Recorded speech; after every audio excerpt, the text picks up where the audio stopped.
Hi friends, welcome back to our channel. இன்னைக்கு நம்ம பார்க்க போற இந்த ஒரு அப்டேட்ல இந்து சமய அறநிலைத்துறைக்கு கீழே ரன் ஆயிட்டு இருக்கக்கூடிய அருள்மிகு ராமநாத சுவாமி திருக்கோவில் ராமேஸ்வரம் டெம்பிள்ல ஒர்க் பண்றதுக்கான ஒரு சூப்பரான ஒரு ஆப்பர்ச்சுனிட்டி வந்து ஏற்படுத்தி கொடுத்துருக்காங்க. ஸோ இந்த ஒரு நோட்டிஃபிகேஷன்ல என்னென்ன ஜாப் வந்து ரிலீஸ் பண்ணியிருக்காங்க, எவ்வளோ வேக்கண்ட் இருக்குது, எவ்வளோ சேலரி ரேஞ்ச் வந்து கொடுத்துருக்காங்க, யாரெல்லாம் அப்ளை பண்ண முடியும், அப்ளை பண்றதுக்கு என்னென்ன ப்ராசஸ் எல்லாம் வந்து ஃபாலோ பண்ணணும் அப்படிங்கிறத பத்தி இந்த வீடியோல ஷேர் பண்ணியிருக்கேன். வீடியோ வந்து ஃபுல்லா பாருங்க.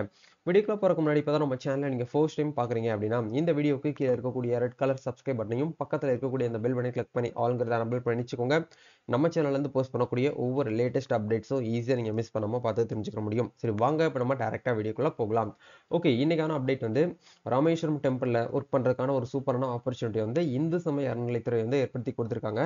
நம்ம வாழ்க்கையில் ஒன் டைமாக வந்து ராமேஸ்வரம் டெம்பிளை நம்ம போயிட்டு வியூ பண்ணி பார்த்துடணும் அப்படின்னு சொல்லிட்டு நம்ம நினைப்போம். அப்படி இருக்கக்கூடிய தருணத்தில் ராமேஸ்வரம் டெம்பிள்லயே ஒர்க் பண்றதுக்கான ஒரு ஆப்பர்ச்சுனிட்டி வந்து கிடைக்குது அப்படின்னா கண்டிப்பா எல்லாருமே தாராளமாக இதை வந்து யூஸ் பண்ணிக்கலாம். இதுல மினிமம் குவாலிஃபிகேஷன் அப்படிங்கிறது தமிழ் எழுத படிக்க தெரிஞ்சிருந்தா போதும். 8th 10th 12th diploma degree படிச்சவங்க வரைக்கும் இதுக்கு வந்து அப்ளை பண்ணிக்கலாம். கிட்டத்தட்ட ஒன்றில் ரெண்டு இல்லை ஒரு 75க்கு மேற்பட்ட காலி பணியிடங்கள் வந்து அறிவிச்சிருக்காங்க. இல்லை என்னென்ன ரோல் வந்து கொடுத்துருக்காங்க, எவ்வளோ சேலரி பேக்கேஜ் வந்து இருக்குது அப்படிங்கிற பார்க்க போகிறோம். இந்த ஜாப்ல இருக்கக்கூடிய முக்கியமான ஒரு ஸ்பெஷல் என்ன அப்படிங்கிற பார்க்கும்போது ரிட்டன் எக்ஸாமினேஷன் கிடையாது. மேனுவலாக வந்து பார்த்தீங்க அப்படின்னா ஃபிசிக்கல் வெரிஃபிகேஷன் எதுவுமே வந்து கிடையாது. டேரெக்டாக உங்களை வந்து இன்டர்வியூ வந்து ஹையர் பண்ணுறாங்க. அதாவது டேரக்ட் ரெக்ரூட்மெண்ட் மூலியமாக உங்களை வந்து நியமனம் வந்து பண்ணுறாங்க. இது வந்து ஒரு பெர்மனன்ட் ஜாப்பு, தற்காலிக ஜாப் வந்து கிடையாது அப்படிங்கிறது நீங்கள் முழுசாக வந்து புரிஞ்சுக்கணும். சரிங்களா? ஓகே, இப்போ இதுக்கு அப்ளை பண்ணுறதுக்கு என்னென்ன ப்ரொசீஜரெல்லாம் நம்ம வந்து ஃபாலோ பண்ணணும் அப்படிங்கிற ஒன் பை ஒன்னாக பார்க்கலாம். இதில் மேலேயே மென்ஷன் பண்ணியிருக்காங்க பாருங்கள் நோட்டிஃபிகேஷனில். இந்து சமய அறநிலைத்துறை அருள்மிகு ராமநாத சுவாமி திருக்கோவில் ராமேஸ்வரம் வேலைவாய்ப்பு அறிவிப்பு. ராமநாதபுரம் மாவட்டம் ராமேஸ்வரம் வட்டம் மற்றும் நகர் அருள்மிகு ராமநாத சுவாமி திருக்கோவிலில் காலியாக உள்ள கீழ்காணும் விபரப்படியான காலி பணியிடங்களுக்கு நேரடி நியமனம் மூலம் பணியாளர்களை நியமனம் செய்ய இந்து மதத்தை சார்ந்த தகுதியான விண்ணப்பதாரர்களிடமிருந்து விண்ணப்பங்கள் வரவேற்கப்படுகின்றன. இந்த வெப்சைட்ல போயிட்டு நீங்க அப்ளிகேஷன் ஃபார்ம் வந்து ஃபில் பண்ணி பிரிண்ட் அவுட் எடுத்து அதை நீங்க என்ன பண்ணணும் அப்படின்னா போஸ்ட் மூலியமா உங்களுக்கு அனுப்பி வைக்கிற மாதிரி இருக்கும் அப்படிங்கிறத சொல்லியிருக்காங்க. இப்போ இந்த ஜாப்புக்கு அப்ளை பண்றதுக்கு உண்டான லாஸ்ட் டேட் எப்படி கொடுத்துருக்காங்கன்னா அடுத்த மாசம் வரைக்கும் உங்களுக்கு டைம் இருக்கு. மார்ச் 12 வரைக்கும் டைம் இருக்கு. அதுக்குள்ள நீங்க என்ன பண்ணணும் அப்படின்னா ஆஃப்லைன்ல அப்ளை பண்ணி ஃபில் பண்ற மாதிரி இருக்கும்.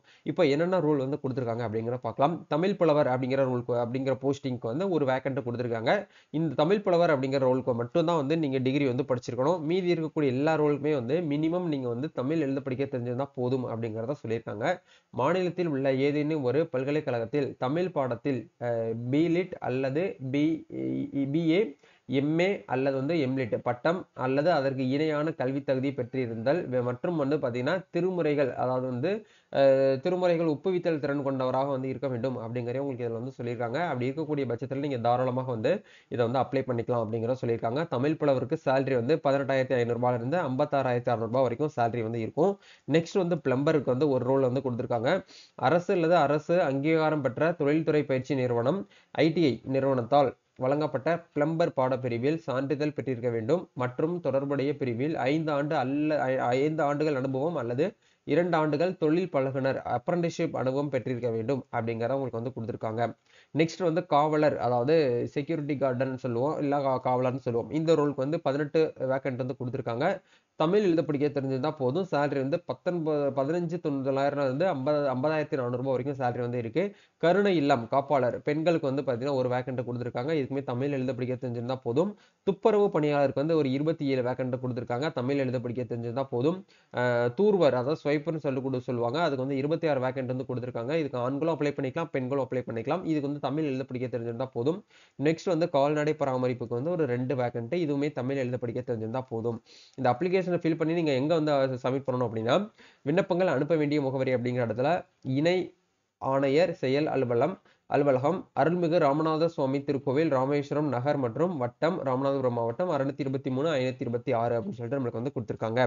ஸோ இதுக்கு ஒரு சில நிபந்தனைகள்லாம் வந்து கொடுத்துருக்காங்க. உங்களோட ஏஜ் லிமிட் வந்து அப்ளை பண்ண போறவங்க 18 வயசுல இருந்து 45 வயசுக்குள்ள இருக்கணும். அதுக்கு மேல வந்து போகக்கூடாது, அதுக்கு கம்மியா வந்து இருக்கக்கூடாது அப்படிங்கிற கொடுத்துருக்காங்க.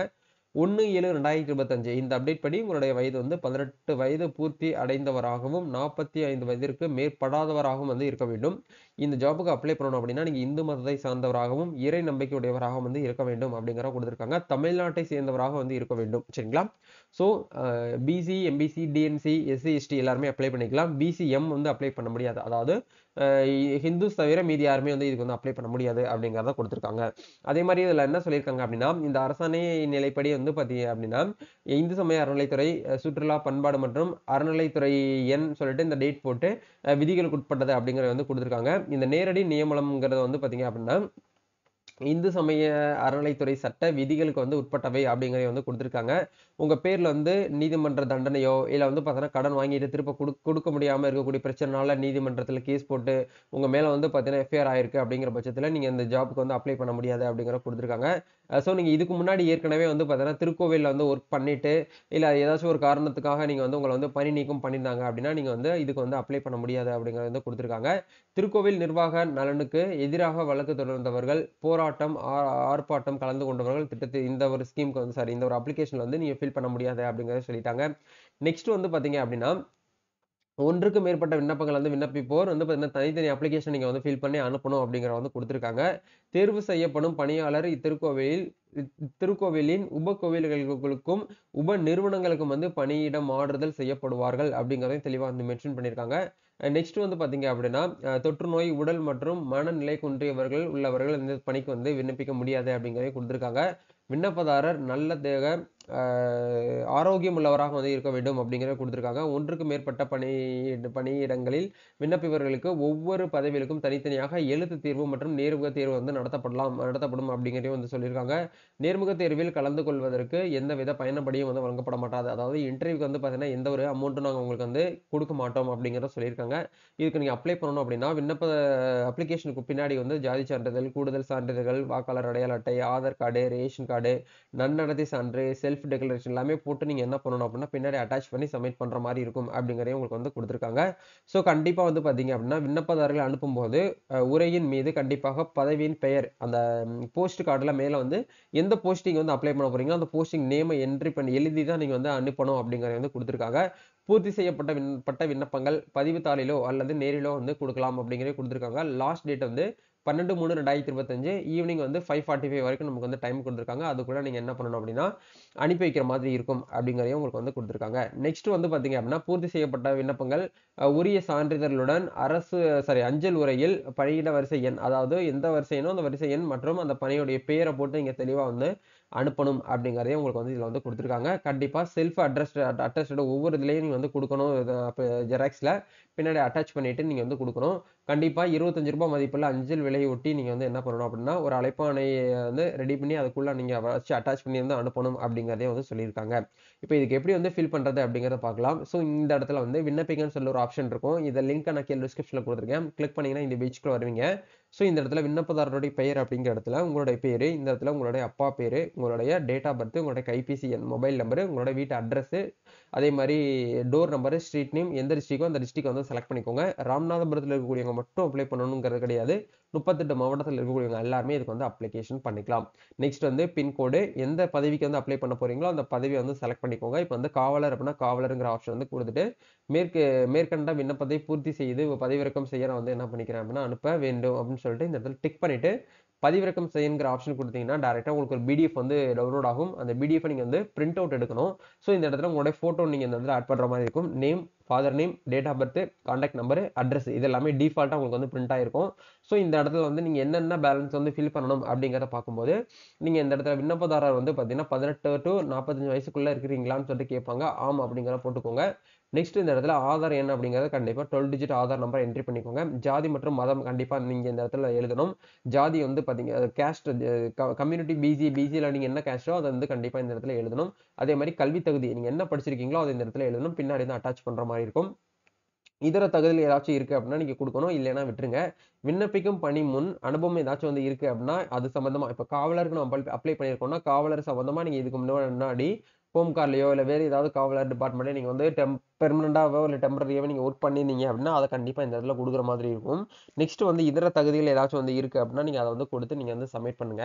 அதுக்கப்புறம் வந்து நன்னடத்தை சான்று இறுதியாக பயின்ற பள்ளி கல்லூரியில, அதாவது நீங்க காலேஜ் படிச்சிருந்தீங்கன்னா காலேஜில் போயிட்டு நன்னடத்தை சான்று கண்டக்ட் சர்டிஃபிகேட்னு சொல்லுவோம். கண்டக்ட் சர்டிஃபிகேட் நீங்க வந்து அட்டாச் பண்ணி சப்மிட் பண்ற மாதிரி இருக்கும். நெக்ஸ்ட் வந்து அரசு பதிவு பெற்ற கெஜெட் ஆபீசர் அதிகாரியிடமிருந்து 10/2/2025க்கு பின்னர் பெறப்பட்ட நன்னடத்தை சான்று, அதாவது கெஜெட் ஆபீசர்லாம் யாரும் பாத்தீங்கன்னா யாரெல்லாம் கிரீன் இங்க்ல சைன் பண்ணுவாங்களோ அவங்க எல்லாருமே வந்து ஒரு நன்னடத்தை சான்று ஒரு கெஜெட் ஆபீசர் தான். அவங்க கிட்ட போயிட்டு கண்டக்ட் சர்டிஃபிகேட்டை நீங்கள் வந்து அட்டாச் பண்ணி சப்மிட் பண்ணுற மாதிரி இருக்கும். உங்கள் மேலே வந்து பார்த்தீங்கன்னா எஃப்ஐஆரோ இல்லை வேறு ஏதாச்சும் பெண்டிங்கில் கேஸ் வந்து இருக்குது அப்படின்னா நீங்கள் எஸ் கொடுக்கணும், இல்லைன்னா நோங்கிற ஆப்ஷனை கொடுத்துக்கோங்க. இந்து சமய அறநிலைத்துறையின் ஆளுகையில் கீழ் உள்ள முதுநிலை அல்லாத திருக்கோவிலில் பணியாற்றுபவரா அப்படின்னு சொல்லிட்டு கேட்டிருக்காங்க. நீங்கள் கோயிலில் ஒர்க் பண்ணிருந்தீங்க அப்படின்னா எஸ் கொடுங்க, இல்லைன்னா நோன் கொடுத்துக்கோங்க.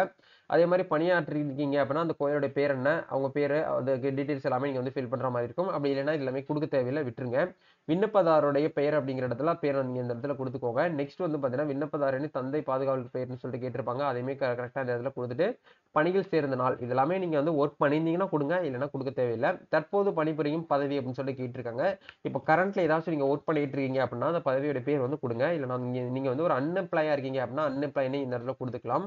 பணிபுரிந்து வருவதற்கான சான்றிதழ் கண்டிப்பாக நீங்கள் வந்து எக்ஸ்பீரியன்ஸ் சர்டிஃபிகேட் அட்டாச் பண்ணணும். அதே மாதிரி நன்னடத்தை சான்றும் வந்து அட்டாச் பண்ணணும். இது எல்லாமே ஃபில் பண்ணிட்டு இந்த இடத்துல இடம் தேதி அப்படிங்கிற இடத்துல உங்களுடைய லொகேஷன், அதே மாதிரி உங்களுடைய டேட் வந்து போட்டு எந்த டேட்ல அப்ளை பண்ணுறீங்களோ டேட்டை போட்டு விண்ணப்பதாரோட சிக்னேச்சர் அப்படிங்கிறத உங்களுடைய டேட்டை நீங்க என்ன பண்ணுங்க அப்படின்னா சைன் போட்டுங்க. சைன் போட்டு பின்னாடி நீங்க எல்லாமே டோட்டலா அட்டாச் பண்ணி என்னென்ன அட்டாச் பண்ற மாதிரி இருக்கும் அப்படின்னா உங்களுடைய ஆதார் கார்டு, உங்களுடைய 10th 12th நீங்க டிகிரி வரைக்கும் படிச்சீங்கன்னா டிகிரி வரைக்கும் இருக்கக்கூடிய சர்டிபிகேட்ஸ், அதே மாதிரி உங்களுடைய கம்யூனிட்டி சர்டிபிகேட்ஸ், உங்களுடைய நன்னடத்தை சான்ற ஸ்கூல்லையும் வாங்கியிருக்கணும், கெஜெட் ஆஃபீஸ்லையும் வாங்கியிருக்கணும், நீங்க ஒர்க் பண்ற இடத்துலையும் நீங்க வந்து வாங்கியிருக்கணும். இது எல்லாமே அட்டாச் பண்ணி நீங்க ஃபைனலா வந்து சப்மிட் பண்ணிட்டு போஸ்ட் கவர்ல வந்து எந்த போஸ்ட்டுக்கு வந்து அப்ளை பண்ண போறீங்களோ அந்த போஸ்ட்டுக்கு நேம் வந்து எழுதிட்டு 25 ருபீஸ் வந்து ஸ்டாம்ப் நீங்க வந்து ஒட்டி நீங்க என்ன பண்ணணும் அப்படின்னா போஸ்ட் மூலியமா அனுப்பி வைக்கிற மாதிரி இருக்கும். நீங்க ராமநாதபுரம் டிஸ்ட்ரிக்ட்ல இருக்கீங்க, ராமேஸ்வரத்துல இருக்கிறீங்க அப்படின்னா டைரக்டா போயிட்டு கொடுத்துக்கலாம். அப்படி உங்களால போக முடியல அப்படிங்கிற பட்சத்துல நீங்க என்ன பண்ணிக்கலாம் அப்படின்னா போஸ்ட் மூலியமா ரெஜிஸ்டர் போஸ்ட்ல இல்ல நார்மல் போஸ்ட்ல நீங்க வந்து அனுப்பி விட்டுருங்க. லாஸ்ட் டேட் வந்து மார்ச் மாசம் 12ஆம் தேதி வரைக்கும் டைம் கொடுத்துருக்காங்க. அதுக்குள்ள நீங்க வந்து ஆஃப்லைன்ல அப்ளை பண்ற மாதிரி இருக்கும். இது ஆன்லைன் அப்ளிகேஷன் கிடையாது. அப்ளிகேஷன் ஃபார்முக்கு வந்து ஃபீஸ் எதுவுமே கிடையாது. ரிட்டன் டெஸ்ட், இது ரிட்டன் டெஸ்ட்டும் பேசிக்கா சொல்லியிருக்காங்க. பட் வந்து பிசிக்கல் டெஸ்ட்டோ இல்ல மத்தபடி வந்து பாத்தீங்கன்னா இந்த ஓஎம்ஆர் பேஸ் பண்ணி இருக்கக்கூடிய டிஎன்பிசி மாதிரிலாம் இதுல வந்து இருக்காது. காமனா உங்களுக்கு வந்து டெஸ்ட் மாதிரி வந்து இருக்கும். சரிங்களா? இதான் வந்து அப்டேட். ஸோ கண்டிப்பா இந்த ஒரு வீடியோ உங்களுக்கு ரொம்பவே ஹெல்ப்ஃபுல்லா இருக்கும்னு நினைக்கிறேன். இந்த வீடியோ பிடிச்சிருக்கா லைக் பண்ணுங்க, ஷேர் பண்ணுங்க, கமெண்ட் பண்ணுங்க. நம்ம நெக்ஸ்ட் ஒரு அப்டேட்ல மீட் பண்ணுவோம். தேங்க்யூ.